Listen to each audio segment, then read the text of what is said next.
Hello everyone, this is Vaibhav here and I welcome you all to my YouTube channel. So, हमने इलेक्ट्रोस्टैट्स के 4 lecture already complete करके रखे and now it's done for the lecture number 5। आज 5वें lecture के साथ यहाँ पर आए हैं और आज के लेक्चर में हम इलेक्ट्रिक फ्लक्स के बारे में बात करने वाले हैं। और अगर आप इन लेक्चर्स को बहुत ऑनेस्टी के साथ अगर फॉलो कर लेते हैं तो मैं श्योर हूँ कि आपकी इलेक्ट्रोस्टैट्स की लेवल काफी हाई हो सकती है और आपको सारी चीजों को समझना पड़ेगा। ऐसा नहीं कि हम चीजों को याद करते हुए चलते जाएं और हमारी चीजें अच्छी हो जाए, ऐसा होने नहीं वाला है। तो हर चीजों को बहुत बढ़िया से समझते हैं और अगर आप उन सारी चीजों को बढ़िया से समझ रहे हैं तो आपका इलेक्ट्रोस्टैट्स आप किसी भी तरह के क्वेश्चंस वगैरह अच्छे से लगा सकते हो। मैं लास्ट में कुछ अच्छे क्वेश्चंस वगैरह करा दूंगा आपको। एंड यस, हमारा जो revision course problem solving course आने वाला है जो कि थोड़ा टाइम है बिकॉज सबका सिलेबस डन हो जाए, तो उस सिलेबस के थ्रू आप अगर इन सारे कंसेप्ट को रिवाइज करेंगे तो वो फिर बहुत ज्यादा फ्रूटफुल होगा और वैसा रिवीजन आपको कहीं देखने को मिलने नहीं वाला है। तो ठीक है, इसी के साथ शुरू करते हैं। लास्ट लेक्चर में हमने पढ़ा था गॉस लॉ के लिए हम प्रिपरेशन कर रहे थे एंड सॉलिड एंगल के बारे में हमने बात कर ली। तो सॉलिड एंगल के बारे में बात करते वक्त हमने देखा था कि अगर कोई भी ऐसा एक बॉडी है जिसका कि खुद का एंगल कुछ ऐसा है, तो हम उसको एक बड़े स्फीयर में इनक्लोज कर रहे थे और हम ऐसा याद रख रहे थे कि ये बड़ा स्फीयर जो भी हमने बनाया है उसका सेंटर वही पॉइंट हो जिसके अबाउट आप सॉलिड एंगल लिख रहे हो। तो ये ओ पॉइंट था हमारा और इसके अबाउट ही मैं सॉलिड एंगल लिखना चाह रहा हूँ। तो इस बड़े से पोर्शन पर इसके अबाउट हम देख सकते हैं कि ये वाला रीजन जो है वो इससे भी पास हो रहा है एंड इस स्फीयर के इस पोर्शन को कट कर रहा है। तो हमें इस स्फीयर के इस पोर्शन के एरिया को निकालना होता था, इस पोर्शन के एरिया को निकालना होता था एंड आफ्टर दैट इस एरिया को निकाल के इसके रेडियस के साथ डिवाइड करते थे तो मुझे सॉलिड एंगल मिल जाता था। तो अगर ये प्लेन एंगल थीटा है तो ये वाला जो सरफेस है इसका एरिया हम कैसे लिखें वो हमें निकालना आना चाहिए। तो बहुत नॉर्मल सी बात है, किसी भी कैप का अगर एरिया निकालना है तो उसका कैलकुलेशन कर लेते हैं, वैसे आपको पता होगा बट यस एक बार कर लेते हैं। सो ये कैप है जो ऊपर पे बना है, एक तरह से ये स्फेरिकल शेप है, ऐसा कुछ कैप सा बना है। इस कैप का एरिया निकालना चाहते हैं तो फॉर दैट हम यहाँ से इसे सेंटर मानते हुए ऐसा कुछ कर सकते हैं कुछ इस तरह से। सो किसी भी जनरल थीटा पे चलते हैं एंड एक डी थीटा का एंगल और आगे बढ़ जाते हैं और इस पूरे सरफेस का एरिया निकाल लेते हैं, इस पूरे सरफेस का एरिया निकाल लेते हैं एंड उसके लिए एंगल वगैरह जो ले रहे हैं ये थीटा पे जाके डी थीटा एंगल हम आगे चलते हैं। तो यहाँ से आप समझ रहे होंगे थीटा पे जाकर डी थीटा का जो एंगल आगे चले तो इसका ये वाला जो सेंटर से डिस्टेंस होगा ये इसका रेडियस होगा जिसे आर साइन थीटा लिखेंगे और ये वाला जो पार्ट है इसे आर कॉस थीटा लिख सकते हैं। तो आप देख सकते हो मुझे इसका सेंटर का रेडियस पता चल गया है। इस वाले पूरे जो भी मेरा ऐसा राउंड सा शेप बना है इसका मुझे रेडियस पता है। तो मैं अगर इसका एरिया निकालना चाहता हूँ तो I will first calculate the circumference 2 pi r sin theta and then I will multiply it with the thickness which is r d theta। तो एक तरह से ये स्मॉल एरिया होगा और ऐसे ही एरिया मुझे जीरो से किसी पर्टिकुलर थीटा तक चाहिए तो that will be your area of the cap. तो यहाँ से मैं पाई आर स्क्वायर के टर्म को कॉमन ले सकता हूँ एंड 2 को भी बाहर लिख लेते हैं और साथ में integration sine theta D theta करते हैं। कहाँ से कहाँ, जीरो से थीटा। तो ये बन जाएगा 2 pi R square sine theta का integration, integration of sine theta will be minus cos theta. तो लिमिट चेंज कर लेते हैं, लोअर माइनस अपर कर लेते हैं माइनस को हटाने के लिए। सो मैं लिखूंगा यहाँ पर 1 माइनस कॉस थीटा। तो ये किसी भी कैप का एरिया है, एरिया ऑफ अ कैप। तो अगर ये हमें पता है तो मैं किसी भी पर्टिकुलर जगह पर सॉलिड एंगल अगर लिखना चाहता हूँ, किसी भी पर्टिकुलर प्लेन एंगल के लिए सॉलिड एंगल लिखना चाहता हूँ, तो कैसे लिख सकते हैं? Solid angle for a given plane angle. तो हमने लास्ट क्लास में बात की है कि इसके सॉलिड एंगल को निकालने के लिए हम ये एरिया कैलकुलेट करना चाहते हैं, और इस एरिया से जो हमने कैप का एरिया से कैलकुलेट करना चाहेंगे, और कैप के एरिया को हम उसके रेडियस के साथ डिवाइड कर देंगे। सो सपोज इसका रेडियस आर है, तो ये जो आर हमने लिया है वो कैप का ही रेडियस लिया है, तो सेंटर से उसके अबव।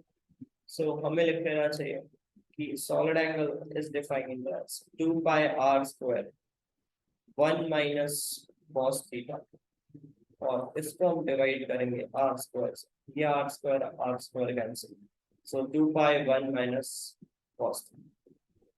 ये किसी भी प्लेन एंगल के साथ एसोसिएटेड सॉलिड एंगल हम इस तरह से लिख सकते हैं।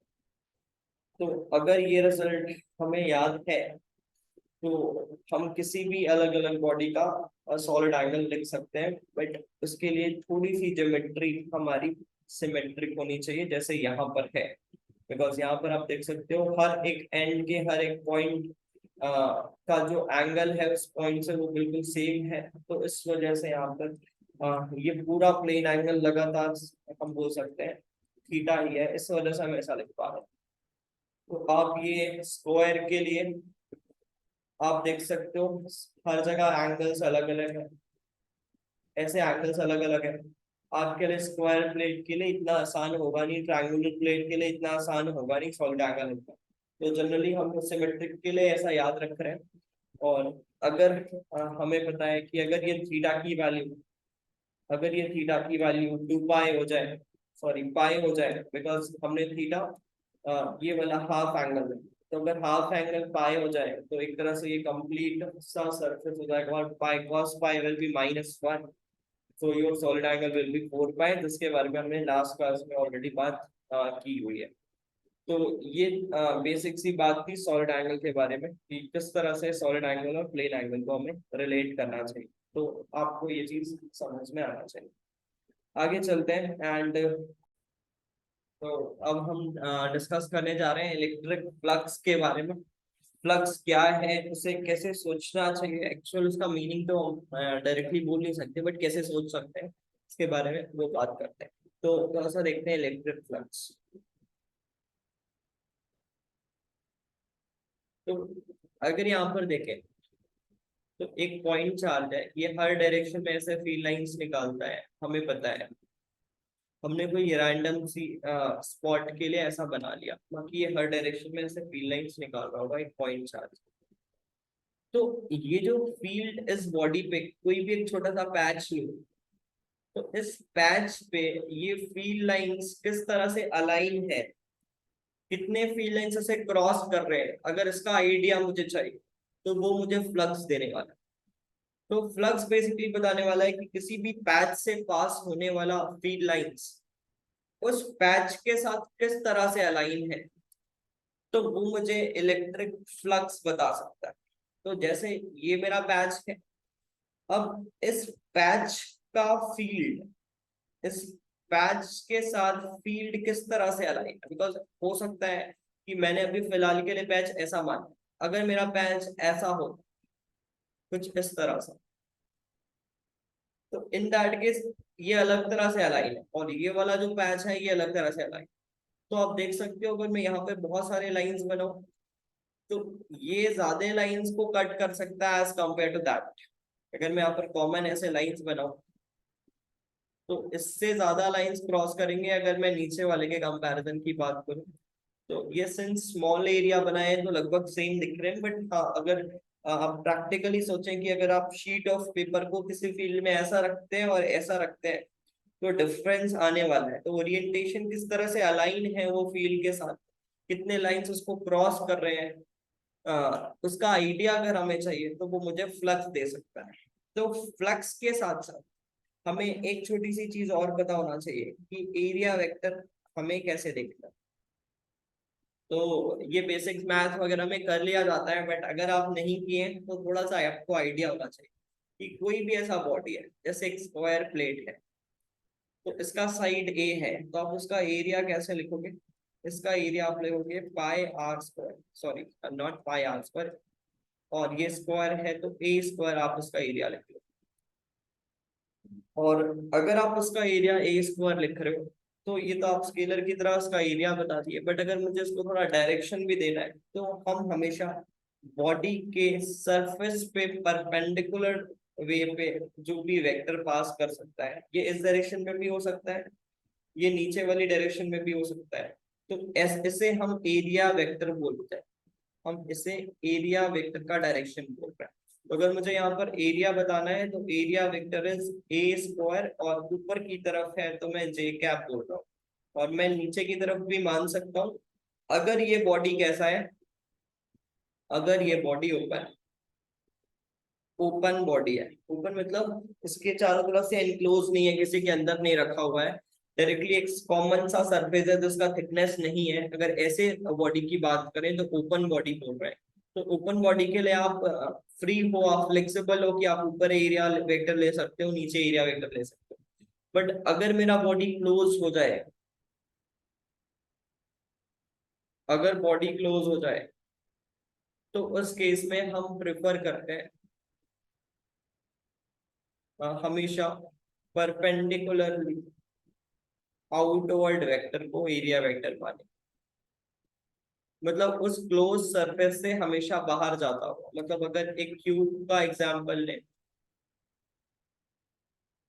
तो हर सरफेस का एरिया वेक्टर अलग अलग सा होगा, और उस एरिया वेक्टर को हम वन बाय वन देखना चाहिए। तो जैसे इस सरफेस का एरिया वेक्टर ऐसा परपेंडिकुलरली आउटवर्ड्स होगा, इसका ऐसा होगा, इसका कुछ ऐसा होगा, और नीचे वाले का ऐसा होगा, पीछे वाले का ऐसे अंदर होगा, सामने वाले का मेरी तरफ ऐसा आता होगा। तो इस तरह से आपको एरिया वेक्टर का डायरेक्शन पता होना चाहिए। तो हर सरफेस का एरिया वेक्टर का डायरेक्शन अलग अलग है। तो हो सकता है कि इलेक्ट्रिक फील्ड और एरिया वेक्टर का अलाइनमेंट हर सरफेस से अलग अलग हो, हर सरफेस से अलग अलग हो। जैसे अगर मैं यहाँ पर इस तरह के फील्ड लाइंस भेजता हूँ,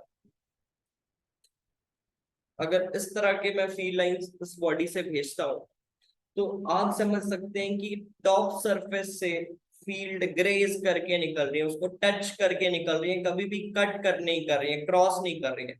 कट करने का मतलब होता है कि आप उसको इस साइड से एंटर करें और यहाँ से बाहर निकल जाए, ऐसा नहीं कर रही है। बट अगर आप इस सरफेस के ये जो हॉरिजॉन्टली वर्टिकली ऐसा रखा हुआ प्लेट है, अगर इनको सोचे तो यस, यहाँ पर प्लेट जो फील्ड लाइंस है इन्हें क्रॉस करके जा रही है। तो इस जगह पर मैं बोल सकता हूँ जहां पर भी फील्ड लाइंस किसी सरफेस को क्रॉस करके जाएंगी, हम बोल सकते हैं उस जगह पर फ्लक्स एसोसिएटेड है। और जिस भी सरफेस को ग्रेज करके जाएंगी हम मानेंगे वहां पर फ्लक्स नहीं पास हुआ है।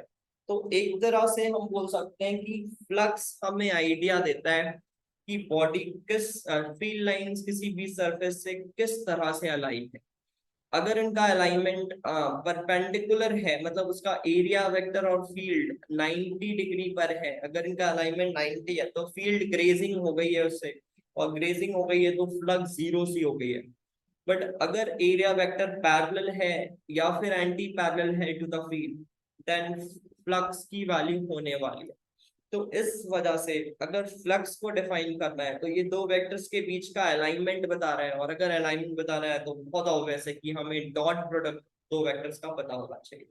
तो फ्लक्स को डिफाइन कैसे किया गया है? फ्लक्स को डिफाइन किया गया है integral E dot D A, integral E dot D A. Integral E dot D A बोलने का मतलब है कि अगर कोई भी रैंडम सा शेप है, अगर यहाँ पर फील्ड यूनिफॉर्म नहीं है, अगर यहाँ पर यूनिफॉर्म फील्ड नहीं है, मान लेते हैं कि इस पैच में कुछ अलग फील्ड है, इस पैच में कुछ अलग फील्ड है, और इस पैच में कुछ अलग फील्ड है, तो हर एक पैच पर होने वाली फील्ड मल्टीप्लाइड बाय उस पैच का एरिया और साथ में इनका अलाइनमेंट, बिकॉज यहाँ पर एंगल कैसा है, डॉट। हम अगर ये प्रोडक्ट करते हैं इन तीनों चीजों का, तो मुझे इस पैच से होने वाला फ्लक्स मिल जाएगा। और फिर मैं इसी सारे फ्लक्स को अलग अलग पैचेस पे इसी तरह से निकालूंगा and then we will add them to find the total flux through that square plate. इस स्क्वायर प्लेट से टोटल फ्लक्स मुझे पता है। तो बहुत ऑब्वियस है कि अगर हम इसे डायरेक्ट इंटीग्रेट कर रहे हैं तो ये एक स्केलर क्वांटिटी होगा। तो अगर स्केलर क्वांटिटी है तो हम इसे डायरेक्ट इंटीग्रेट कर सकते हैं, बिकॉज हमें डायरेक्शन यहाँ पर मैटर नहीं कर रहा है। तो ये डॉट प्रोडक्ट से आने वाला रिजल्ट है, एक स्केलर क्वांटिटी है, हमें ये चीज याद होनी चाहिए। तो अगर मुझे फ्लक्स देखना है तो हमें समझ में आ गया integral E dot D A, this is electric flux. तो इसको, और अगर हमारा इफ ई कांस्टेंट हो जाए तो ये लिखने वाली बात तो है नहीं, बट कॉमनली यूज होगा तो लिख लेते हैं, if E is constant then phi will be E into total area. बहुत ऑब्वियस है, अगर हर जगह पर फील्ड सेम है तो हर जगह पर ई अगर सेम है तो हम उसके पूरे डायरेक्टली एरिया से मल्टीप्लाई करके फ्लक्स निकाल सकते हैं अलाइनमेंट को देखते हुए। सो अगर कांस्टेंट है तो इस तरह से मुझे चीजों को लिख लेनी चाहिए। आई थिंक यहाँ तक सबको क्लियर होगा कि फ्लक्स हम कैसे लिखते हैं, और आप इसका यूनिट वगैरह देख सकते हो फ्लक्स का, बिकॉज इलेक्ट्रिक फील्ड का यूनिट आपको नोन है, एज वेल एज आपको एरिया का भी यूनिट नोन है। तो आप यहाँ से इजीली उसके यूनिट के बारे में देख सकते हैं। बट इम्पोर्टेंट चीज यहाँ पर ये होगी कि ये इलेक्ट्रिक फ्लक्स हमेशा याद रखना है कि हमें सोचना है कि कितने सरफेस को कट कर रहा है। लाइंस, जितने ज्यादा लाइंस कट करेंगे हम बोल सकते हैं उतना ज्यादा फ्लक्स है, एक तरह से डायरेक्ट रिलेशन है उनके बीच में। लेकिन कट करना जरूरी है, ग्रेजिंग फील्ड के साथ कभी भी फ्लक्स एसोसिएटेड होता नहीं है। जैसे ये सर्फेस से अगर फील्ड ऐसे निकल जाए, ये ग्रेजिंग कहला रहा है, और ग्रेजिंग फील्ड पे कभी भी फ्लक्स एसोसिएटेड होता नहीं है। और बहुत ऑब्वियस है, अगर मैं इसको फॉर्मूले पे भी रखूं तो यहाँ पर एंगल 90 वगैरह बन जाता है। तो आप इस तरह से भी सोच सकते हैं, बट बेहतर होगा आप ग्रेजिंग सोचें, कैसे कट कर रहा है, इस तरह से चीजों को सोचें तो ज्यादा बेहतर होने वाला है आपके लिए, इंस्टेड ऑफ थीटा 90 थीटा 0 इस तरह से सोचें। तो ठीक है, अगर हम यहाँ तक बातें कर ली हैं इलेक्ट्रिक फ्लक्स का ब्रीफ अगर हम देख चुके हैं, तो कोशिश करते हैं कि एक किसी भी रैंडम से शेप से बॉडी से एक डिस्क से एक पॉइंट चार्ज की वजह से, due to a point charge एक डिस्क से फ्लक्स निकालने की कोशिश करते हैं। तो calculation of flux through a disc, किसी एक डिस्क से फ्लक्स को कैलकुलेट करना चाहेंगे, और किसके कारण, एक पॉइंट चार्ज के कारण।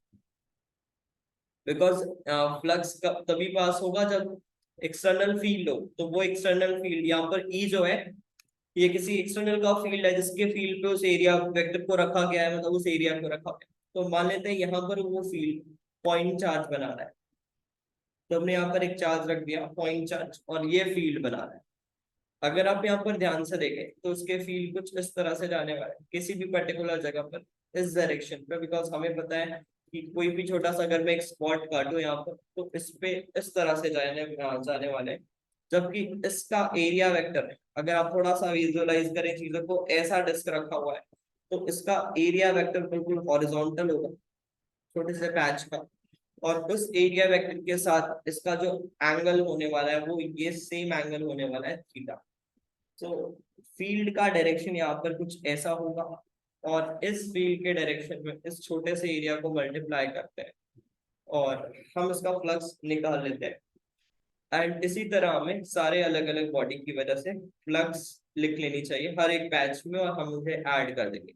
उसके लिए मुझे थोड़ी सी सिमेट्री की भी जरूरत पड़ेगी। तो मुझे पता है कि यहाँ पर होने वाले, अगर मैं किसी आर डिस्टेंस पे जाऊं और एक सर्कल इस पे ड्रॉ कर लूं और एक उसमें छोटा सा वेट काट लूं, तो क्या आप ये बात बिल्कुल अच्छे से समझ रहे हैं कि इस जगह पर हर एक पॉइंट पर फील्ड सेम है, बिकॉज ये सारे पॉइंट इस पॉइंट चार्ज से सेम डिस्टेंस पे लाए हैं इस पूरे रेड जोन पे। तो वो फील्ड की वैल्यू क्या होगी, ये फील्ड की वैल्यू होगी के क्यू, इसका क्यू बाय आर स्क्वायर।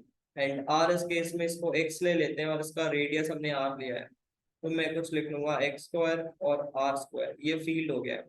और अगर मुझे फ्लक्स लिखना है, स्मॉल फ्लक्स, तो मुझे पता है ये फील्ड इस तरह से जा रहा है और एरिया वेक्टर किसी भी पर्टिकुलर जगह पर ऐसा बनने वाला है, तो ये वाला एंगल थीटा होगा, तो मुझे थीटा भी मेंशन करना चाहिए।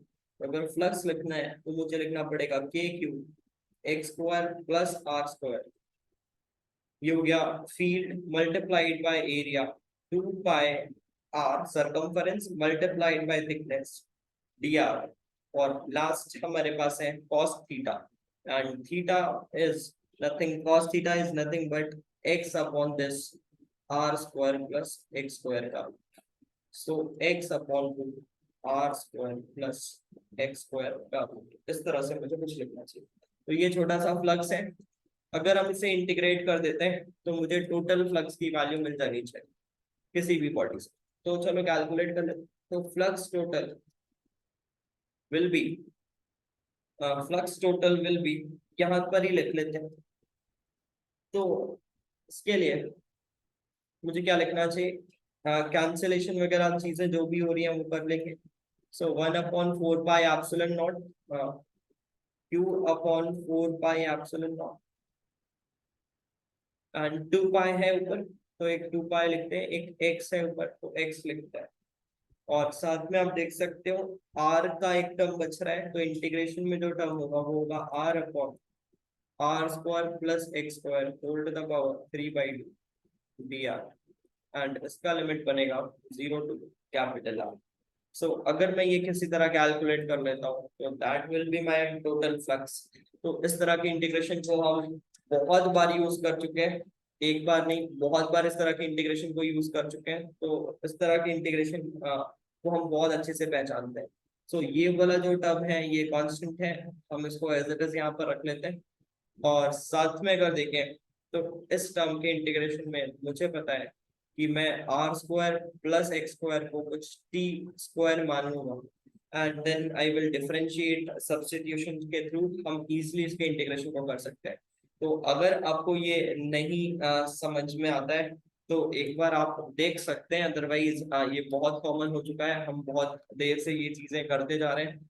तो आप अगर शुरू के लेक्चर्स मिस किए हो तो एक बार जाकर देख सकते हो, आपको ये सारी चीजें इजीली समझ में आने लगेंगी। So R square plus X square is equal to T square, और मैं अब उसे डिफरेंशिएट करने वाला हूँ, तो 2r dr is equals to 2t dt as x is constant. तो बस ठीक है, आर डी आर को यहाँ से रिप्लेस कर लेंगे एंड लिमिट्स हमें चेंज करना आना चाहिए।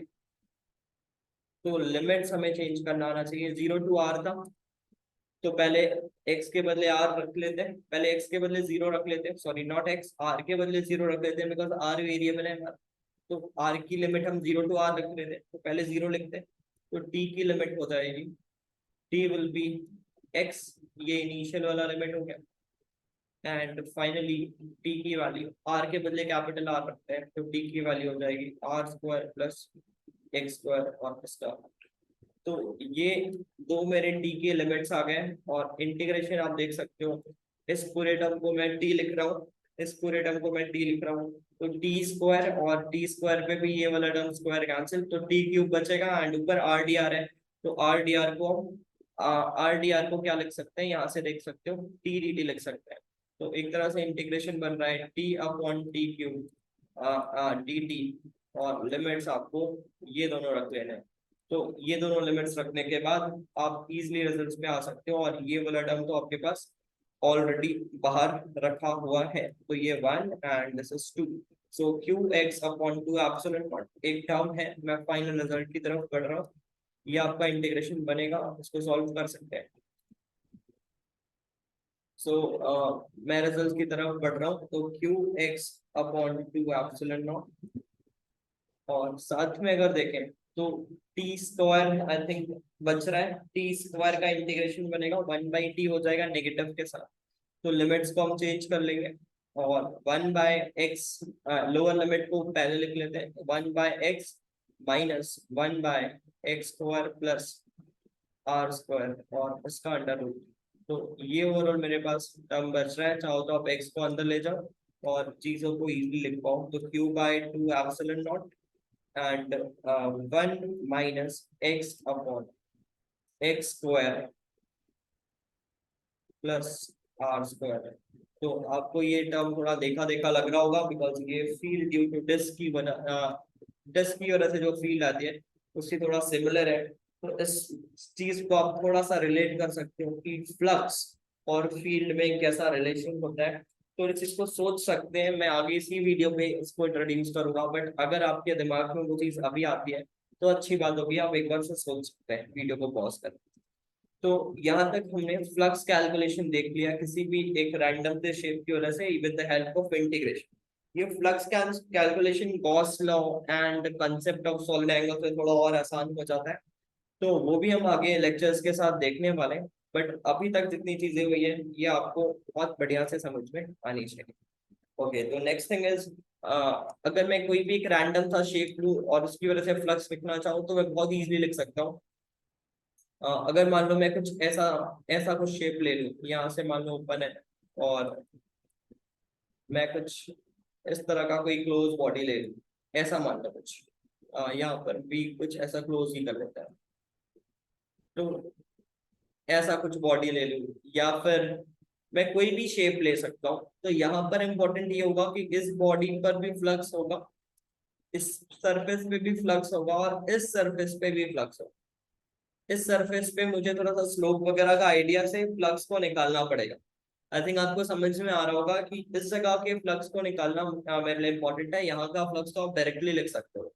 और एक चीज और इम्पोर्टेंट है कि यहाँ पर फील्ड में कांस्टेंट ना देके वेरिएबल भी दे सकता हूँ। ठीक है, तो इन सारी चीजों के बारे में हम बात करते हैं, आगे चलते हुए बात करते हैं। उससे पहले एक मैं सिंपल एग्जांपल लेता हूँ, फिर उसको मैं उसी के थ्रू आपको समझाने की कोशिश करूंगा। तो मान लेते हैं कि मेरे पास एक क्यूब है एंड दिस टाइम क्यूब का कुछ इस तरह से ऐसा क्यूब है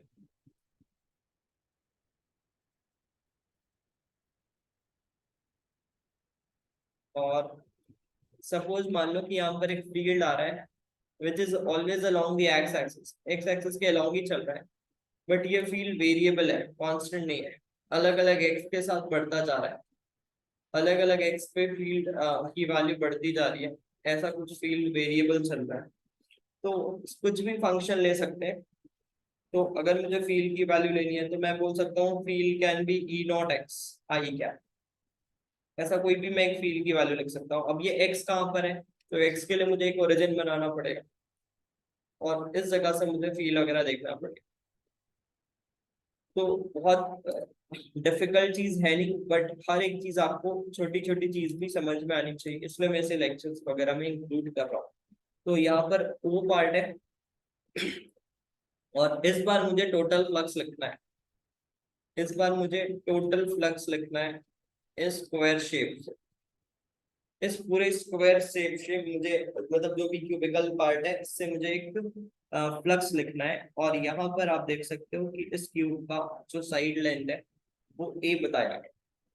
तो फिर से वही आइडिया जो कि हमने यहाँ पर बनाया था, और आपको मैंने ऑलरेडी बता दिया है कि इस जगह पर फील्ड ग्रेजिंग होगा। अगर एक्स एक्सिस में फील्ड आ रहा है, ग्रेजिंग फील्ड होगी, यहाँ पर भी ग्रेजिंग फील्ड होगी। और जो फ्रंट और बैक वाला सरफेस है उस पे भी फील्ड ग्रेजिंग होगी। और आप एंगल से चेक करना चाहें तो आप एंगल से भी कर सकते हैं। तो हमने ये दो शेडेड पोर्शन है, फ्लक्स इनसे ही होने वाली है।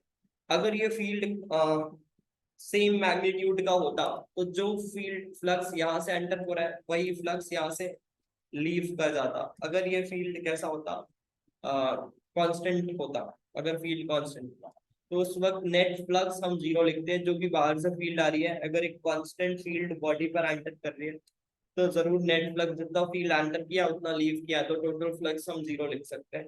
बट यहाँ पर फील्ड वेरिएबल है, तो इस वजह से इस सरफेस पे अगर मैं देखूं तो ये कुछ डिस्टेंस बता दिया गया है, सपोज ए।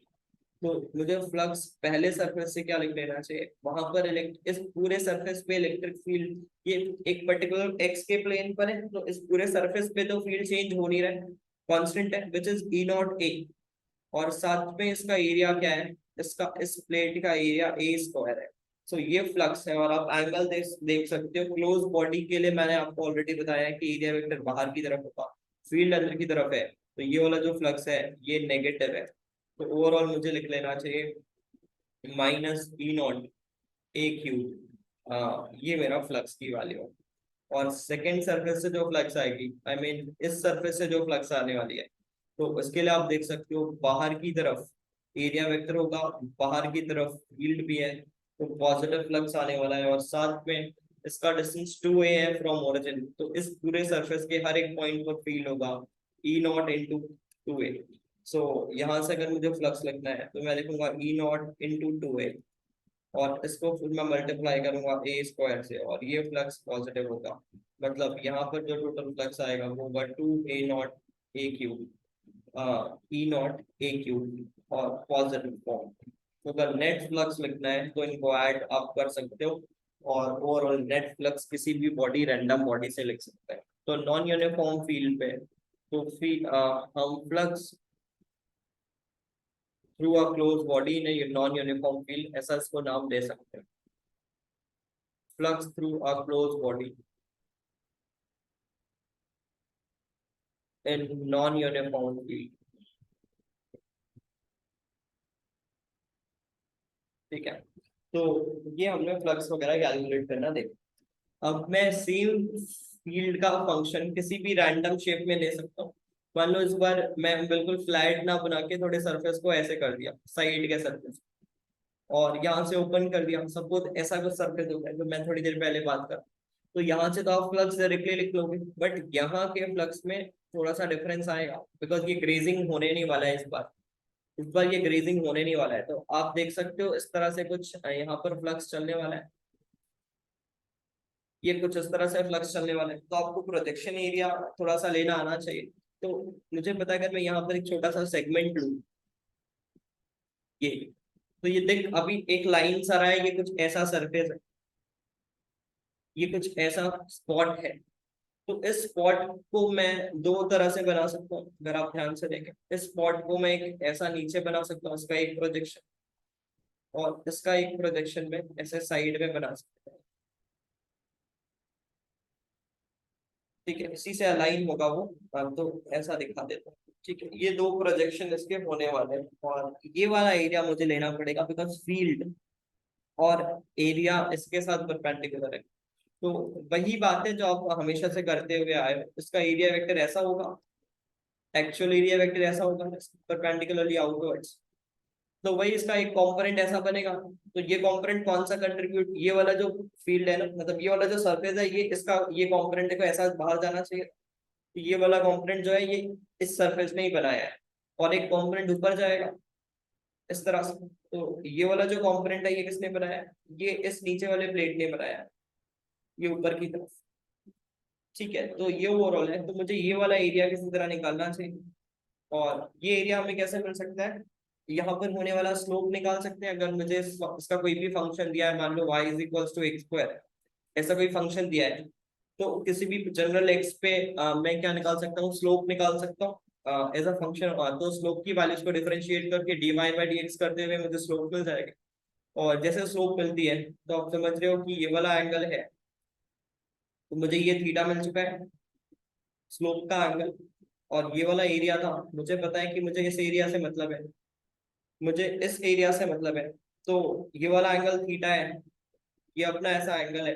तो यहाँ से आप और आगे बढ़ते हुए इजिली थीटा वगैरह लिख सकते हो, ये 90 हो जाएगा। तो आई थिंक ये वाला एंगल 90 माइनस थीटा, थीटा में कुछ भी हो जाएगा, जो भी है आप देख सकते हो। तो इस तरह से जो भी ये वाला एंगल है डेल्टा, थीटा के फॉर्म पे लिख लोगे, और ये जो फील्ड बनेगा ये क्या बनने वाला है, एरिया का D A cos theta sine theta, जो भी कंपोनेंट आया वो ऐसा आ जाएगा इस छोटे से एरिया में। फील्ड इधर है तो यहाँ पर नेगेटिव फ्लक्स हो जाएगा। तो आप इसको इंटीग्रेट करके इजीली फाइंड कर सकते हो, बिकॉज हमें यहाँ पर डी ए जो भी मेरा एरिया था, मैंने उसको किस में कन्वर्ट कर दिया है, in terms of D A cos theta. And D A cos theta को मैं एक्स और वाई के टर्म्स पे इजीली लिख सकता हूँ। आपको ये चीज पता होगा, बिकॉज मैं अगर इस सरफेस को ऐसा बनाऊं, so this is D S, इसको डी वाई और इसे डी एक्स लिख सकता हूँ, और ये वाला एंगल है। तो अब अगर आप देख सकते हो तो डी ए कॉस थीटा ये वाला एरिया होगा, बहुत इजीली आप इन सारी चीजों को कर सकते हैं। थोड़ा सा ज्योमेट्री वगैरह होगा और आप इजीली इस चीज को कर सकते हैं। आई थिंक आपको समझ में आ रहा होगा, मैंने ब्रीफ आइडिया दे दिया है। और इस तरह के क्वेश्चंस हम अपने प्रॉब्लम शीट में जरूर कर लेंगे, और कोई खास बात होगी नहीं। यहाँ पर आपको इसका इक्वेशन दिया होगा, तो इक्वेशन के थ्रू आप स्लोप निकालते हुए हर जगह field as a function of theta या फिर फील्ड को वाई के टर्म्स में कन्वर्ट करके हम कर सकते हैं। एंड इजली फिर उस चीजों को हम डील करके इंटीग्रेट करके ओवरऑल फ्लक्स यहाँ से यहाँ तक निकाल सकते हैं। और सिमिलर फ्लक्स यहाँ पर हो जाएगा, और इस जगह से फ्लक्स पॉजिटिव होगा, इससे नेगेटिव होगा, इससे भी नेगेटिव होगा, और साथ में अगर इससे देखें तो यहाँ पर फील्ड फिर से नेगेटिव होगा फ्लक्स। तो ओवरऑल हम सारे फ्लक्स को ऐड कर देंगे तो वो मुझे नेट फ्लक्स वहां से मिल जाएगा। तो आपको आइडिया लग गया होगा, किसी भी अरेंजमेंट से अगर फ्लक्स निकालना है तो बेसिक चीज होगा कि आप किसी भी तरह इलेक्ट्रिक फील्ड और इस छोटे से एरिया वेक्टर पर होने वाला एंगल फ्रेम कर सकते हैं। और ज्यादातर अगर आपको इक्वेशन दिया होगा पास से तो आप उसके स्लोप के थ्रू वो एंगल फाइंड कर पाओगे। तो ठीक है, ये बात हो गई हमारे ओवरऑल फ्लक्स कैलकुलेशन की, जिसमें हमने प्योर कैलकुलस की मदद से फ्लक्स कैलकुलेट किया है। अभी हमने कोई भी गॉस वगैरह थ्योरम को इंट्रोड्यूस किया नहीं है। तो अब आगे बढ़ते हैं, एंड नेक्स्ट थिंग हमें यहाँ पर देखना चाहिए कि गॉस थ्योरम वगैरह कैसा है, किस चीज के बारे में हम गॉस थ्योरम में पढ़ने वाले हैं। Okay, so next thing is Gauss theorem.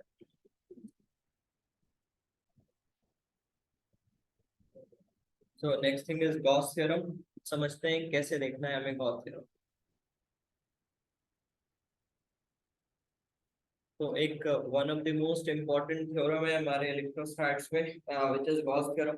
ये हमें किसी भी क्लोज बॉडी से फ्लक्स वगैरह के बारे में आइडिया देने वाला है। तो देखो क्या बोलता है गॉस थ्योरम, इसके बारे में समझते हैं, फिर देखेंगे आगे की चीजों को। तो मान लो कोई भी रैंडम सा शेप का बॉडी है मेरे पास, ऐसा कोई भी रैंडम शेप का एक बॉडी है, और मान लो कि इसमें कुछ इस तरह से ऐसे चीजें अलाइन है, और ये क्लोज्ड शेप में मान लेते हैं। मैं इस रीजन को थोड़ा सा फोकस करने वाला हूँ। इस रीजन पे अगर मैं देखूँ तो ऐसा एरिया वेक्टर, इसका फ्लैट एरिया कुछ इस तरह से यहाँ पर दिख रहा है। और अगर इससे फ्लक्स में ओवरऑल निकालूं तो फ्लक्स कुछ इस तरह से पास कर रहे हैं। इससे तो हर डायरेक्शन में फ्लक्स पास करेंगे। एंड इसका जो एरिया वेक्टर है, इसका जो एरिया वेक्टर है, बिकॉज यहाँ से अगर हम देखें तो कुछ इस तरह से फ्लक्स है, कुछ फ्लक्स एक ऐसा है, कुछ एक फ्लक्स ऐसा है। तो आप अगर इस वेक्टर, ये जो छोटा सा सर्कल है, अगर उसको ध्यान से देखें तो वो कुछ ऐसा है। ओके, तो कुछ ऐसा है, और फील्ड लाइंस बिल्कुल उसी लाइन पे है, तो हम मान रहे हैं कि कुछ इस तरह से फील्ड लाइंस है। और इसका एरिया वेक्टर कुछ इस तरह से, इसका एरिया वेक्टर कुछ इस तरह से, थोड़ा और नीचे बना लेते हैं ऐसे, इस तरह से इसका एरिया वेक्टर है। तो डी ए वेक्टर मैं इसको बोल लेता हूँ, ये मेरा फील्ड का वेक्टर है, ई वेक्टर है। और इनके बीच में एंगल कुछ थीटा है, ये वाला एंगल थीटा है। ठीक है, तो डी ए और ई हो गया। तो यहाँ से अगर मुझे फ्लक्स लिखना है इस छोटे से पैच से, इस छोटे से पैच से अगर मुझे फ्लक्स लिखना है, ये क्लोज्ड है, आपको ये समझ में आना चाहिए, एक लाइन सा नहीं है, एक पैच सा है, ऐसा तो क्लोज सा सरफेस है। तो उससे अगर मुझे फ्लक्स लिखना है तो मैं वहां पर होने वाला इलेक्ट्रिक फील्ड लिखूंगा, which is K Q by R square. R suppose ये चार्ज से इसका डिस्टेंस है आर, एंड साथ में मैं इसे मल्टीप्लाई करूंगा डी ए से। और मुझे इनके डी ए और ई के बीच में एंगल भी पता है, तो वो cos theta, this is small phi, ये छोटा सा एंगल फाई कुछ इस तरह से। तो अगर मैं यहाँ पर देखूं तो Q upon 4 pi epsilon not, और साथ में D A cos theta by R square, D A cos theta by R square. अब ये D A cos theta by R square क्या है? Component of area which is perpendicular to this R. ये R जो भी आप are vector बनाए हो उसमें ये जो एरिया का वो कंपोनेंट जो कि इसके परपेंडिकुलर है मुझे वो लेना चाहिए। और मुझे पता है कि इस सरफेस का एरिया हम निकालना चाह रहे हैं, एक्चुअल में वो थोड़ा स्फेरिकल शेप का है। मैं इसको बना ऐसा रहा हूँ, ये है किस शेप में आप समझ रहे हैं, मैंने स्फेरिकल शेप में पैच सा लिया है। तो इसका एरिया और इसका small area will be actually the एक तरह से हो जाएगा उस स्फेरिकल सरफेस का एरिया। बट स्फेरिकल सरफेस का कौन सा एरिया? स्फेरिकल सरफेस का वो एरिया जो कि इस आर के परपेंडिकुलर है। तो एक तरह से ये हमारे लेक्चर के शुरुआत में हम आ चुके हैं। स्फेरिकल सरफेस का वो एरिया जो कि इस आर के, ये जो भी यहाँ से फील्ड लाइंस आर वगैरह निकल रहे हैं उसके परपेंडिकुलर है। तो एक तरह से ये जो टर्म बन रहा है और उसको अगर मैं आर स्क्वायर से डिवाइड कर रहा हूँ तो ये area of cap upon R square is actually your solid angle. तो इस वजह से इस पूरे टर्म को आप सॉलिड एंगल लिख सकते हो। उस पर्टिकुलर पॉइंट के अबाउट सॉलिड एंगल, उस पर्टिकुलर पैच का ये मुझे छोटा सा फ्लक्स देने वाला है। तो अगर मैं इस पूरे बॉडी का सॉलिड एंगल लिखूंगा तो इस बॉडी टोटल बॉडी से मुझे फ्लक्स मिल सकता है। तो ये एक इम्पॉर्टेंट रिजल्ट हमारे पास आ चुका है कि किसी भी बॉडी से अगर फ्लक्स लिखना है तो उस बॉडी से जनरेट होने वाले सॉलिड एंगल को मल्टीप्लाई कर सकते हैं K Q by R square, Q is where Q is the charge about which we are writing the solid angle। जिस चार्ज के ऊपर से फ्लक्स जनरेट हुआ है, सो ये फ्लक्स की वैल्यू हम लिख सकते हैं। तो अगर क्लोज बॉडी से देखें तो गॉस थ्योरम क्लोज बॉडी के लिए, तो क्लोज बॉडी के लिए हमें पता है सॉलिड एंगल 4 पाई हो जाता है। और इस वजह से जो फ्लक्स है वो बन जाएगा Q upon 4 pi epsilon not multiplied by 4 पाई। 4 पाई करेंगे cancel, Q upon epsilon. So this is a Gauss theorem.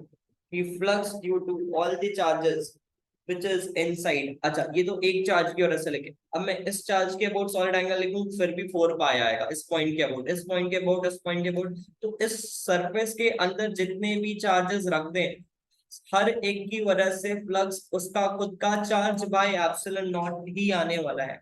तो इस वजह से हम गॉस थ्योरम को ऐसा लिख सकते हैं कि net flux through close body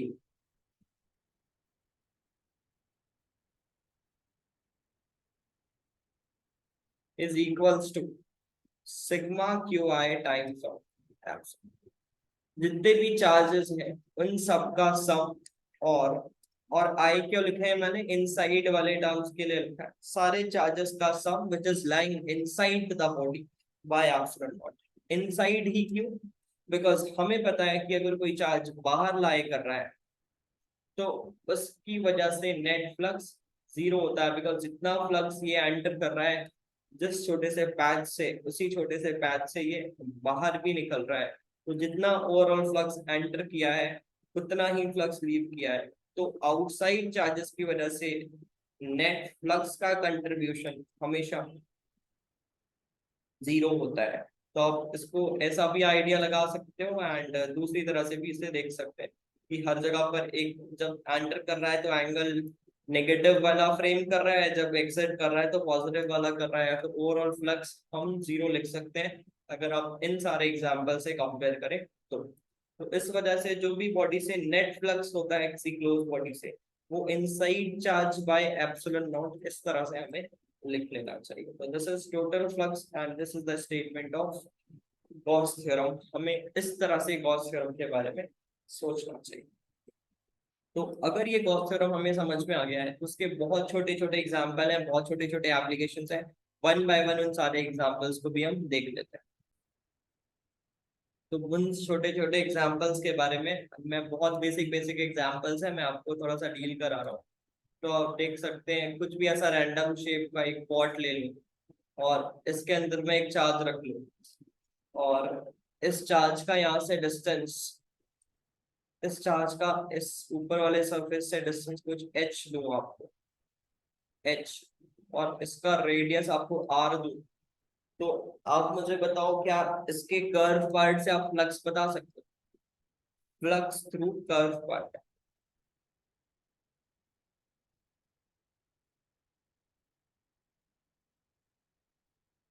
curve part से फ्लक्स क्या हम बता सकते हैं? तो यस, इजीली बता सकते हैं। अगर अगर इस कर्व पार्ट से फ्लक्स देखें तो मुझे पता है कि ये चार्ज इस पूरे बॉडी का solid angle about this point is 4 पाई। मतलब इस पूरे बॉडी से जो फ्लक्स बाहर निकलने वाला है वो क्यू बाय एप्सिलॉन नॉट होने वाला है। और ये पूरे बॉडी पे बना कौन, या किससे किससे बना है? कुछ ऊपर वाला फ्लैट और फ्लक्स थ्रू कर्व, ये मिलके क्यू बाय एप्सिलॉन नॉट के इक्वल होना चाहिए। और फ्लैट की बात करें तो फ्लैट पार्ट से फ्लक्स निकालना हमें आता है, फ्लैट पार्ट से फ्लक्स निकालना आता है। ये कैसे निकालना आता है अगर इसके बारे में बात करें तो यहाँ पर देखा था हम, एक स्फीयर से फ्लक्स अगर निकालने की बात करें तो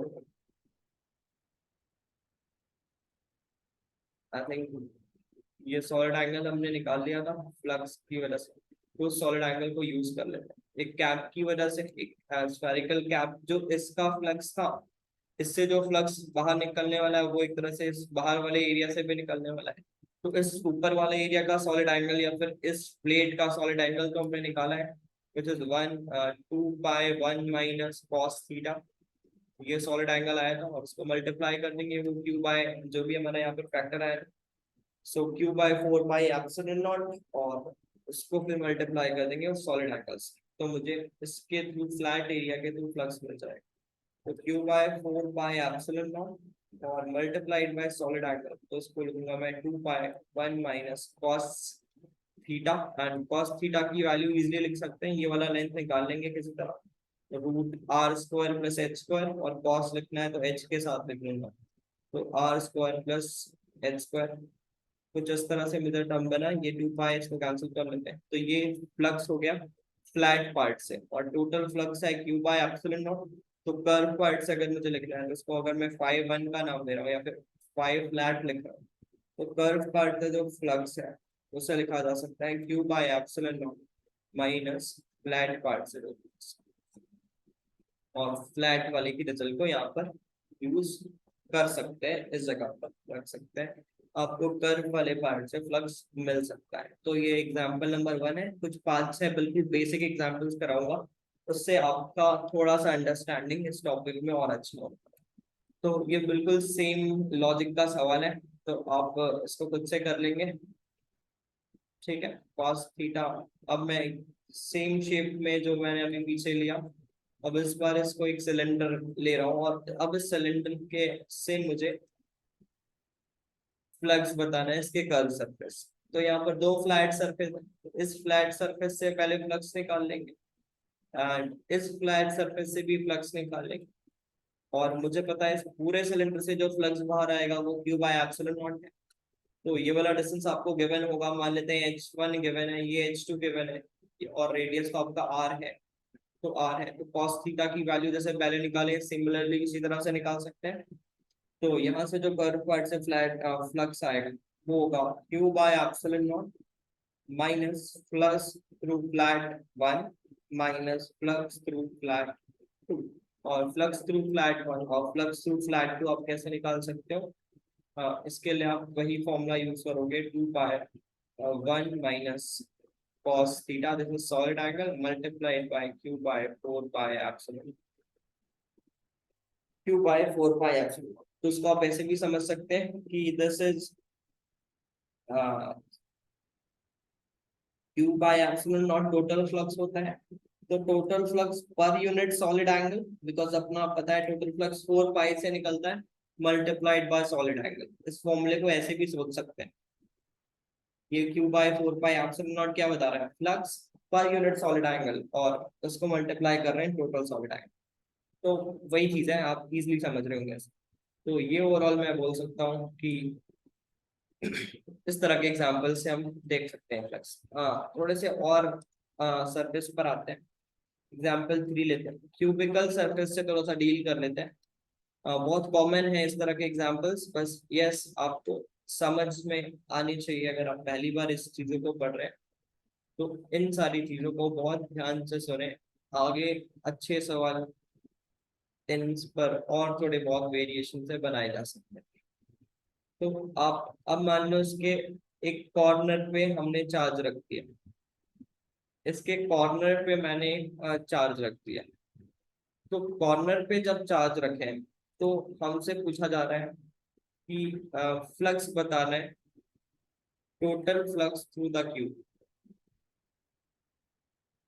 तो पहली चीज तो फ्लक्स थ्रू क्यूब बताना है। तो आप इसको विजुअलाइज कर सकते हो, ये इसका एक 1/8 पोर्शन अंदर है इस स्फीयर के। बिकॉज अगर आप इसे देखें तो ये सेंटर में कब आएगा, ये सेंटर में तब आएगा जब ऊपर एक स्फीयर ऐसा बना दूं मैं, सेम एक स्फीयर नहीं मतलब एक और ऊपर एक ऐसा क्यूब बना दूं, फिर यहाँ साइड में एक ऐसा ही क्यूब बना दूं, यहाँ पर भी एक क्यूब बना दूं। अब भी ये सेंटर में नहीं है बिकॉज पीछे से अब भी सेंटर में नहीं है, तो ऐसे 4 क्यूब पीछे भी बना दूं। तो आप समझ रहे होंगे आई थिंक, यहाँ से अब ये सामने से सेंटर पे है और पीछे से नहीं, नीचे से सेंटर पे आ चुका था अगर मैंने ये 4 क्यूब बनाया था, यहाँ पर एक और यहाँ पर एक, इस तरह से।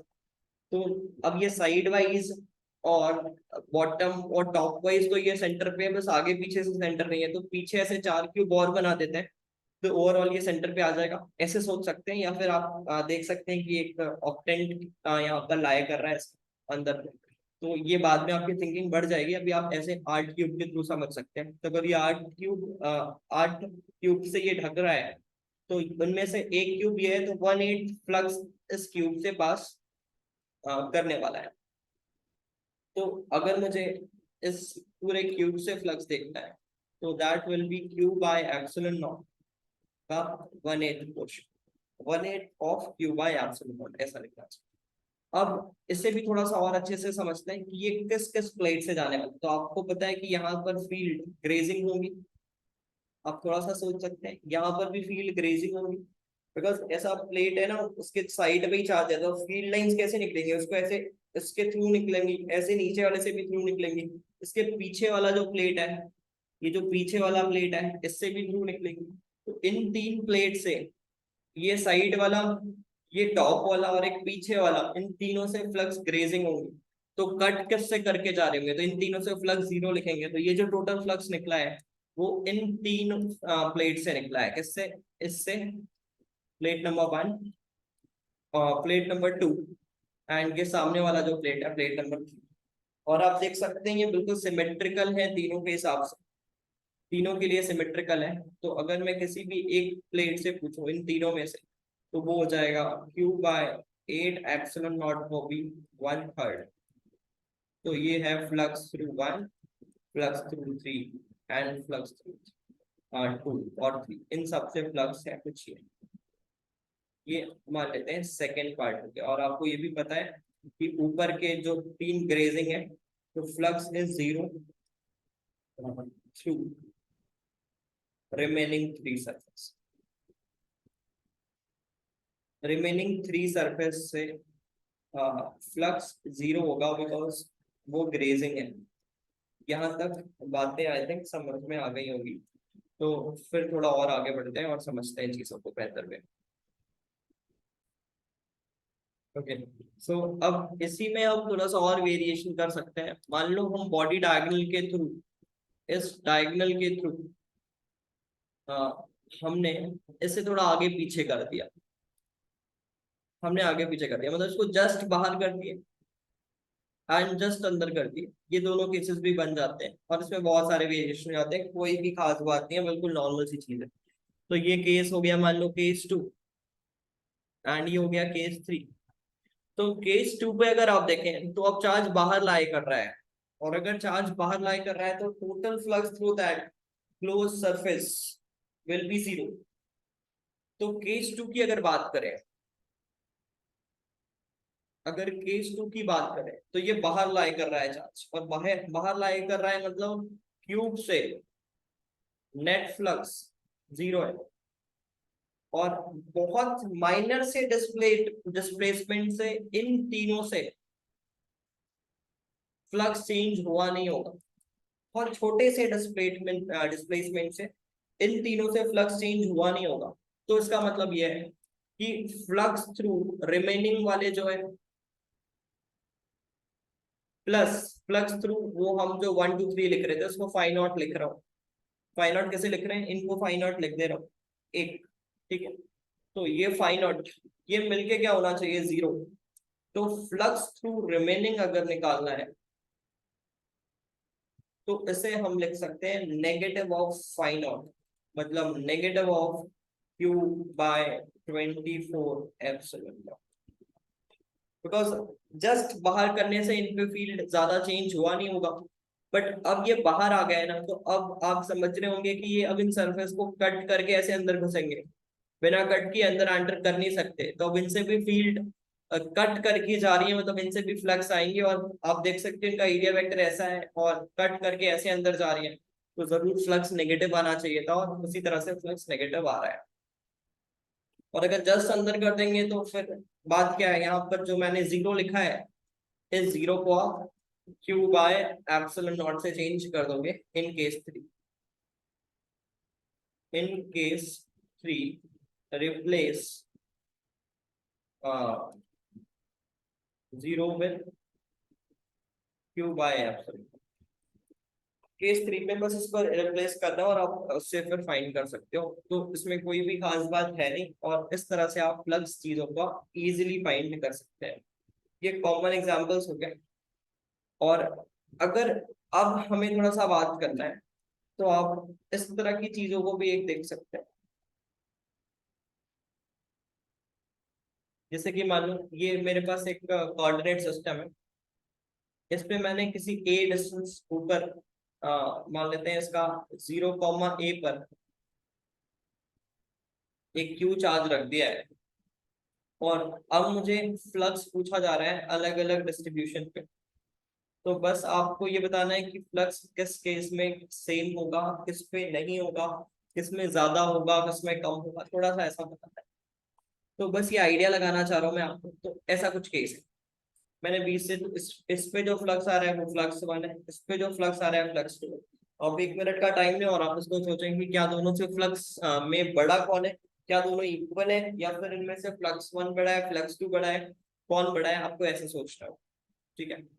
तो आप देख सकते हो बिल्कुल सिमेट्रिकली रखा हुआ है, आई थिंक आप सोच लिए होंगे। तो बिल्कुल सिमेट्रिकली रखा हुआ है, तो जैसा सॉलिड एंगल इसका यहाँ पर फ्रेम होने वाला है, आ, उसी तरह का सॉलिड एंगल यहाँ पर सेकंड वाले बॉडी का भी होने वाला है। और इससे भी बेहतर वे में अगर आपको सोचना है, तो जैसे ये मैंने छोटा सा पैच काटा, तो ये पैच काटा, इनका डिस्टेंस सेम है, इनका एरिया भी सेम है, तो इससे फ्लक्स और इससे फ्लक्स हर एक सिमेट्रिकल पोर्शन पे फ्लक्स सेम है। तो इस वजह से मैं बोल सकता हूँ कि टोटल फ्लक्स जो आप integral E dot D A सोचे थे, आप यहाँ पर कैलकुलेट तो कर नहीं पाओगे, बट यस आइडिया लगा पाओगे कि सेम है। और मुझे पता है कि ये फिर से उस क्यूब का वही नीचे वाला एलिमेंट है। अगर आप ध्यान से देखें तो ये एक्चुअल में यहाँ पर ही तो हमने चार्ज रखा है इस क्वाड्रेंट में, और ये नीचे वाला ही प्लेट है। तो नीचे वाले प्लेट से टोटल फ्लक्स क्या जा रहा था, Q/24 epsilon not. Q/24 epsilon not. तो अगर इससे टोटल Q/24 है, तो फ्लक्स 1 और फ्लक्स 2 की वैल्यू Q/48 एप्सिलॉन नॉट लिख सकते हो। Q/48 एप्सिलॉन नॉट, इन दोनों से यहाँ पर सिमिलर फ्लक्स, ठीक है। एक चीज मैं आपसे और यहाँ पे पूछना चाहता हूँ, और उसके बाद फिर हम एक अच्छा ठीक ठाक सवाल करके देखेंगे, एंड आफ्टर दैट फिर नए टॉपिक पे आगे बढ़ेंगे। तो आप देख सकते हो मैंने कुछ ऐसा लिया यहाँ पर, और सेम स्क्वायर प्लेट ए एरिया का, मतलब ए साइड का, जो कि मैंने ऊपर भी ए लिया था। तो ये ए है, 0, A, इसका भी साइड ए है, ये भी साइड ए है।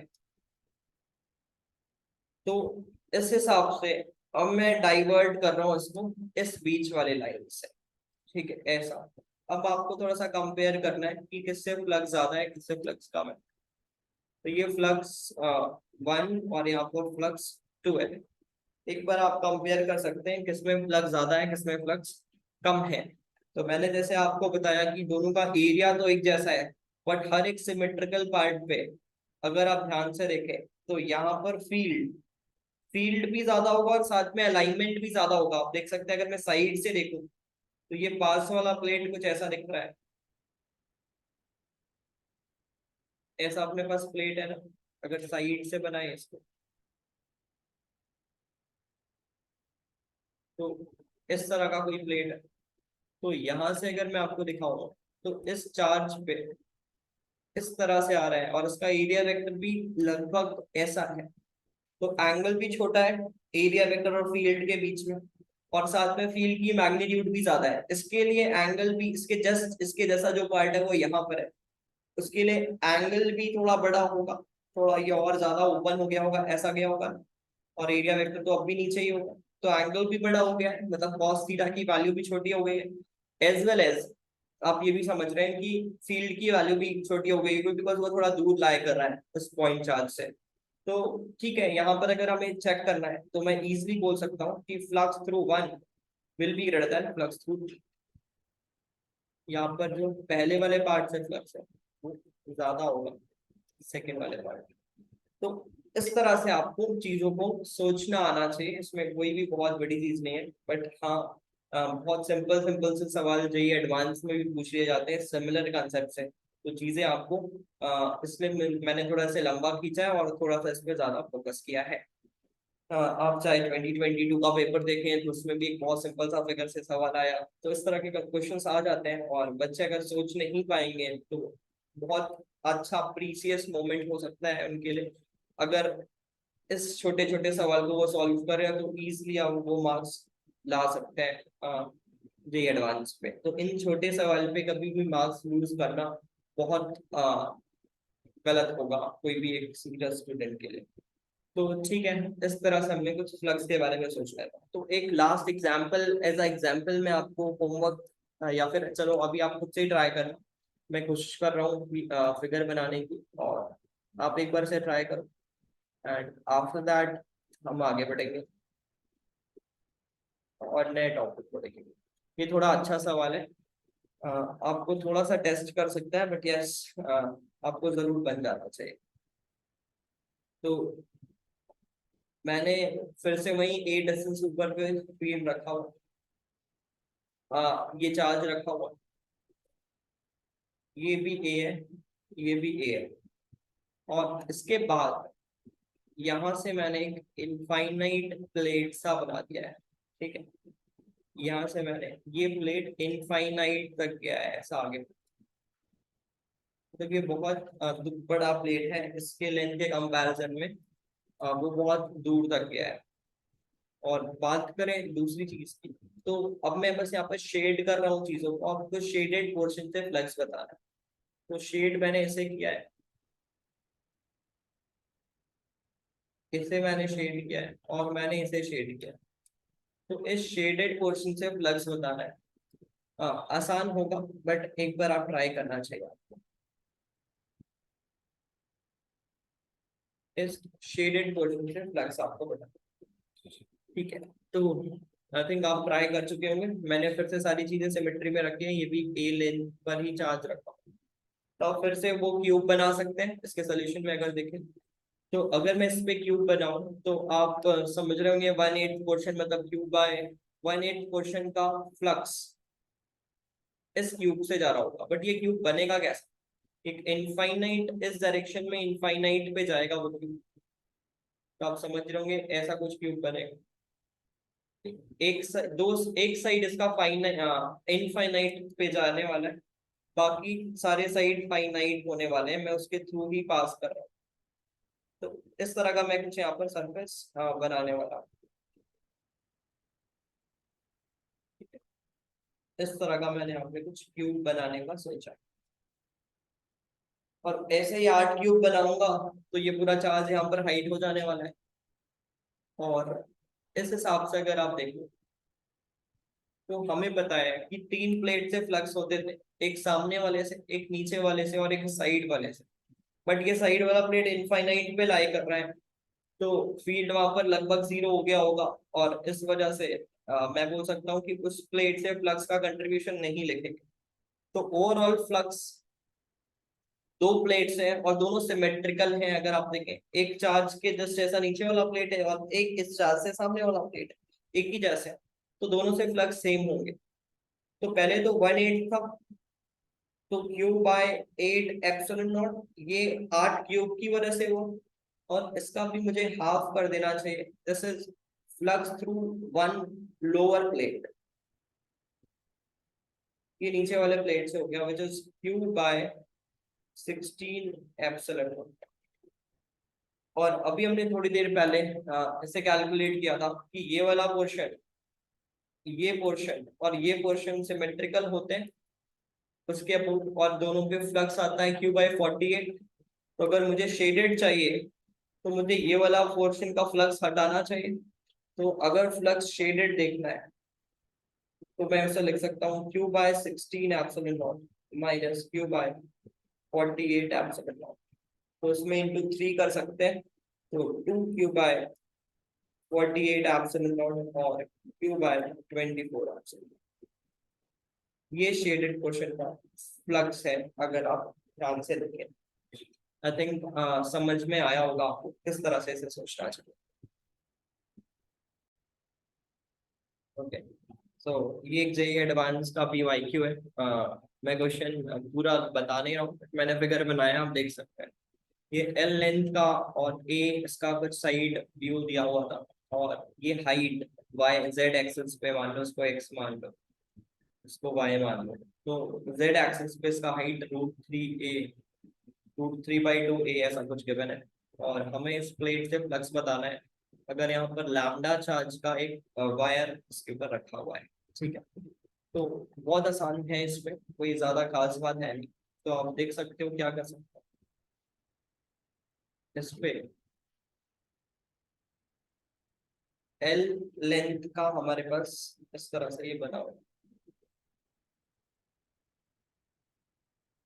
तो अगर मैं इस वायर पे आके फिनिश करूँ साइड से, आप समझ रहे हैं, ये ऐसा प्रिज्म है, मैंने साइड से इस वायर पे आके दोनों साइड से ऐसा जोड़ा है।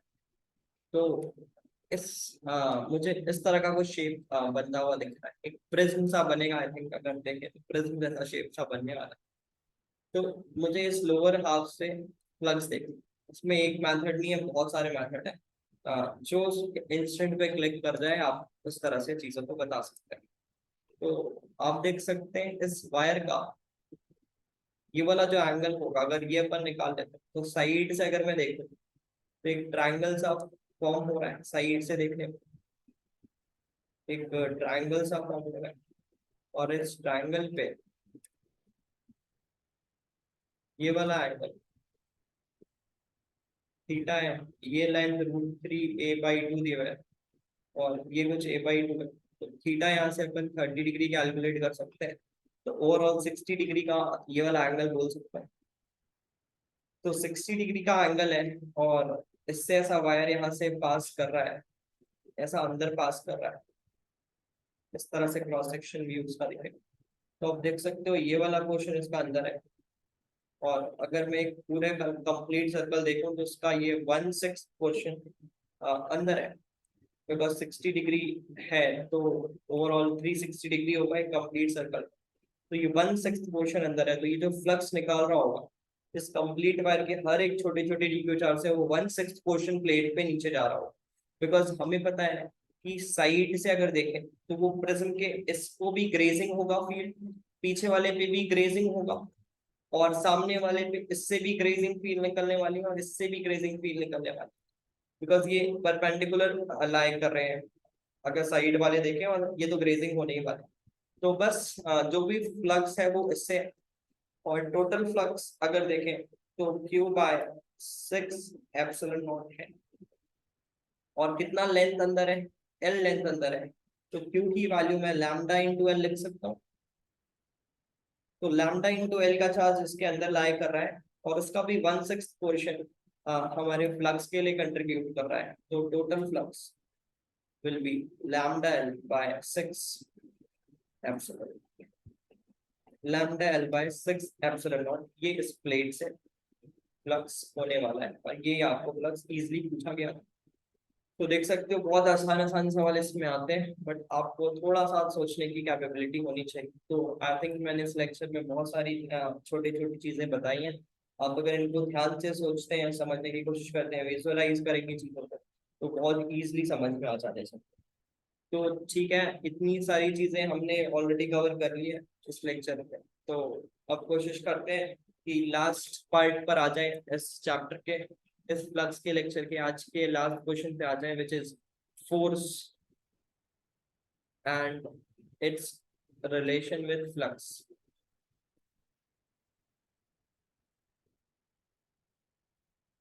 फोर्स और फ्लक्स का कुछ रिलेशन मुझे आपको बताना है, तो आप वो भी देख सकते हैं।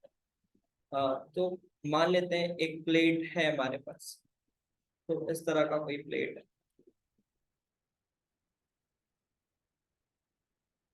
और इसके ऊपर मैंने एक सिमेट्रिकली चार्ज रखा हुआ है। तो अगर मैं देखूं, तो हो सकता है कि ये एक इनफाइनाइट सा शीट है, या फिर जो भी है सिमेट्रिकल वेव है। अगर सोचे तो इधर वाले प्लेट, इधर वाले जो सिमेट्रिकल है, तो इनके ये वाले कंपोनेंट फोर्स के कैंसिल कर जाएंगे, और नीचे वाले कंपोनेंट ऐड कर जाएंगे हर पैच में। अगर देखें, हर पैच में देखें, अगर मैं यहाँ पर एक छोटा सा पैच काट रहा हूँ, उस पर लिखना चाहूँ, तो ये वाला एंगल की वजह से ये वाला एक नीचे वाला फील्ड बनेगा, और ये वाला फील्ड उसके सिमेट्रिकल वे में कैंसिल हो जाने वाला है।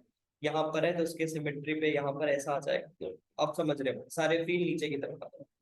तो इस वजह से अगर मैं इस पैच पे फील्ड लिखना चाहता हूँ, तो फोर्स लिखना चाहता हूँ, तो मैं लिखूंगा यहाँ पर होने वाला चार्ज, और इसकी वजह से यहाँ पर फील्ड। तो इसकी वजह से यहाँ पर फील्ड है ई, और ई कुछ भी इसकी वजह से यहाँ पर फील्ड हो गया ई।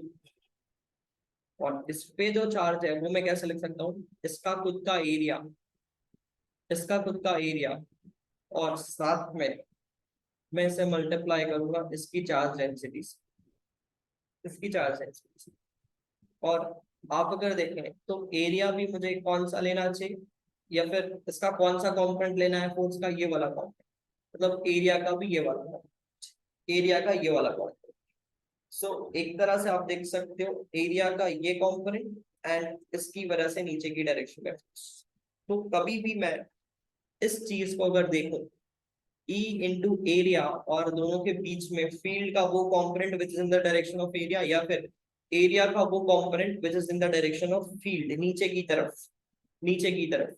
ठीक है, तो ये नॉर्मल जो कि फील्ड के, जो भी फील्ड आ रहा है उस पे नॉर्मल फोर्स, ये जो नॉर्मल फोर्स परपेंडिकुलर नीचे की तरफ आ रहा है, तो मैं E इंटू डी ए को क्या बोल सकता हूँ, फ्लक्स।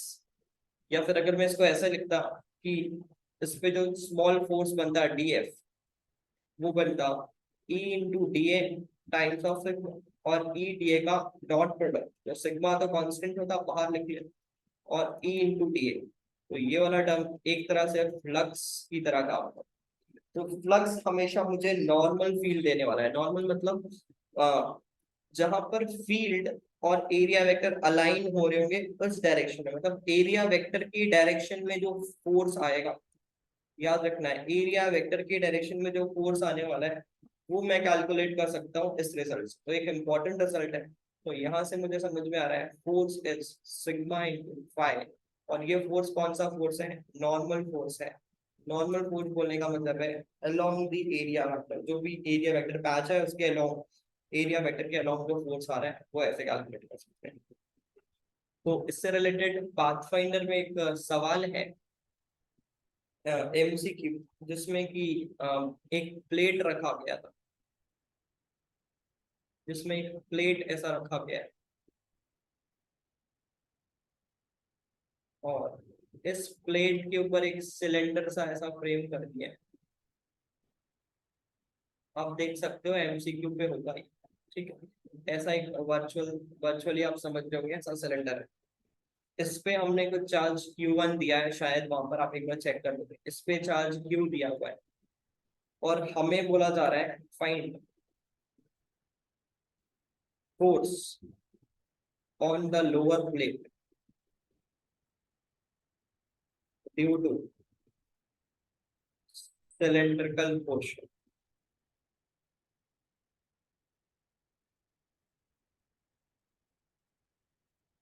ये एग्जाम्पल है, सिलेंड्रिकल पोर्शन की वजह से लोअर प्लेट पे फोर्स।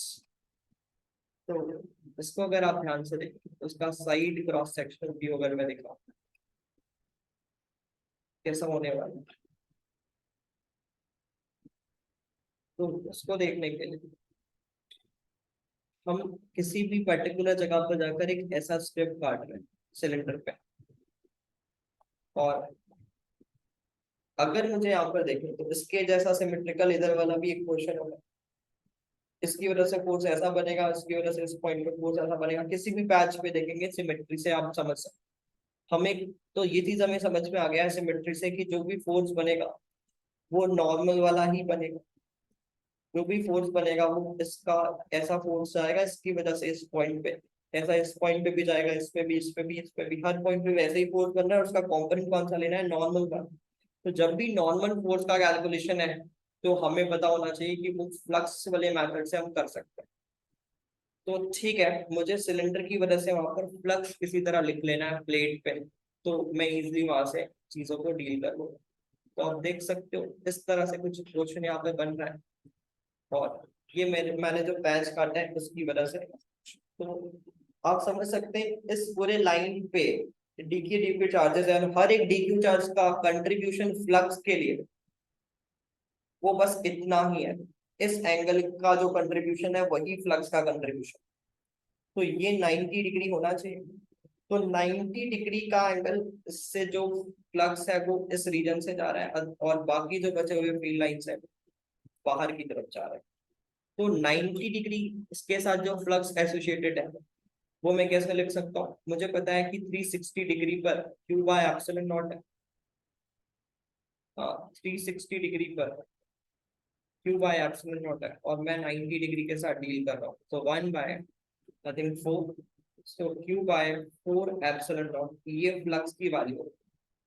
और अगर मुझे फोर्स चाहिए तो अभी हमने पीछे सीखा है कि नॉर्मल कंपोनेंट ऑफ फोर्स को मैं सिग्मा को मल्टीप्लाई कर सकता हूँ जो भी यहाँ पर फ्लक्स आ रहा है उससे, फ्लक्स है, तो फ्लक्स ऑलरेडी निकाल चुके हैं, सिग्मा निकालना है। सिग्मा इस टोटल चार्ज इसमें क्यों बताया गया है, और सपोज इसका ये लेंथ ए गिवन है और ये बी गिवन है।